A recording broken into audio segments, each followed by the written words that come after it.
how, if you were to uh, put power in the hands of Haitians, how to give them the ability to rebuild their state, where does that begin? think it begins with dialogue, right? And it sounds sort of simplistic to say, but I think it's the only path. I think we also need to understand two things. I mean, for a year and a half, we've been talking about external security intervention as sort of imminent or, the only solution to Haiti's security crisis. And I think regardless of what we think about that, it's not happening tomorrow. We can't just sit around and wait for that. Haitian actors can't just sit around and wait for that, right?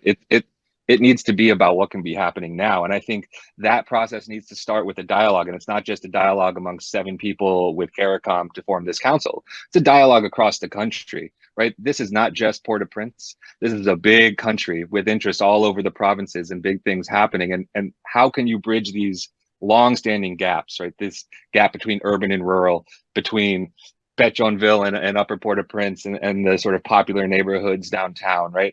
There are huge divisions here, and the effort to overcome them has to be through dialogue for me. And I think there's a lot of pushback on this to a certain extent, saying, we can't give armed groups a seat at the table. And I'm not suggesting that be exactly what happens or giving amnesty or things like this, but I do think we need to be honest about that this is not something that can be attacked only with force, that this is a bigger issue about a broken social contract, about a state that has left big parts of the country behind.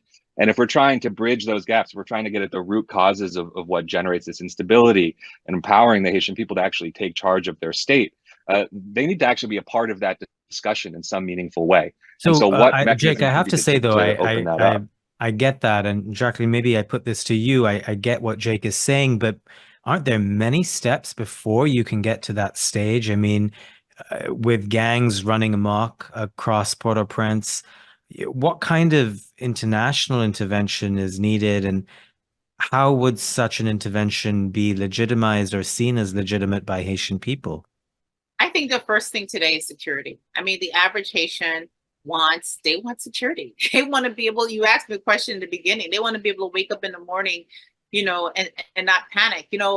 I remember last year, I visited a school. And when I was standing in the school, I'm watching these kids, and I realized that these are kids that can be at any classroom in America or anywhere around the world. And I've seen 300,000 dead. I've seen so much. And things. You develop sort of an iron, heart here. But I literally started crying because in that moment, I started thinking about what it took every morning for those kids to come to school, what it takes in the afternoon, and the fact that while they're there, their parents cannot depend on them being safe and was still in panic because schools are no longer off limits and schools are also being attacked. So I think that one, we need to figure out how to put security back. But I've seen the dialogue and I see the divisions that exist, and I think the divisions are so deep because they go back centuries.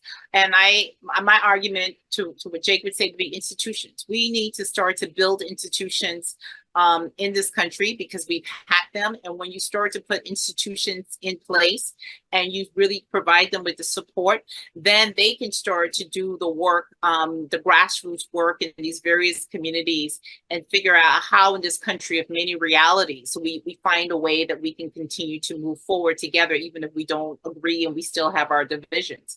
But I feel that trying to get past these divisions is not going to get us to where we need to get right away.